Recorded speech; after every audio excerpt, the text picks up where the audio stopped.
స్టైల్లో రాగి గంజి అంటారండి. ఇక్కడండి రాగి జావా అంటారండి. ఫస్ట్ కొన్ని మిల్క్ వాటరు బాగా మరిగించాక ఇక్కడ ఒక గ్లాస్లో వాటర్ తీసుకొని 3 టేబుల్ స్పూన్ రాగి పిండి,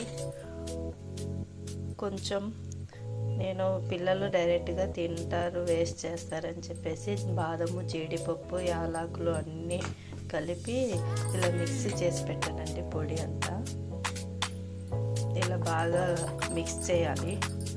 చల్లని నీళ్ళే తీసుకోవాలండి. ఇలా బాగా మిక్స్ చేశాక బాగా మరుగుతున్న వాటర్లో ఇలా పోసి బాగా కలపాలండి.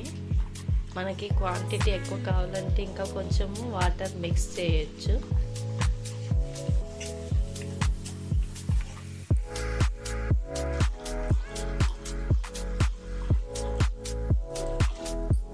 మా పిల్లలకి డైలీ టిఫిన్ చేశాక రాగి గంజి అంటే రాగి జావ తాపిస్తానండి.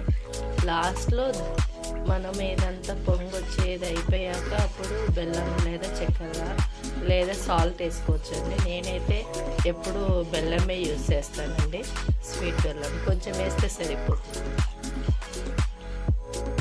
ఇలా మీడియం ఫ్లేమ్లో ఒక 5 minutes చేస్తే సరిపోతుంది. మధ్యలో ఇలా కలపాలి.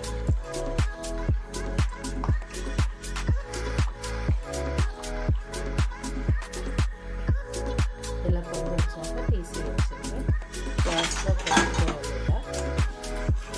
ఇలా కలిపేసి పొంగొచ్చాక తీసేయచ్చు. ఇప్పుడు కొంచెం బెల్లం వేసుకొని అన్నీ ఒకసారి ఇలా కలిపేస్తే ఆ వేడిలో అది కరిగిపోతుంది. కొన్నిసార్లు ఫస్టే వేస్తే ఏమవుతుందంటే పాలు విరిగిపోతుంది. అందుకే ఇలా వేస్తున్నాను.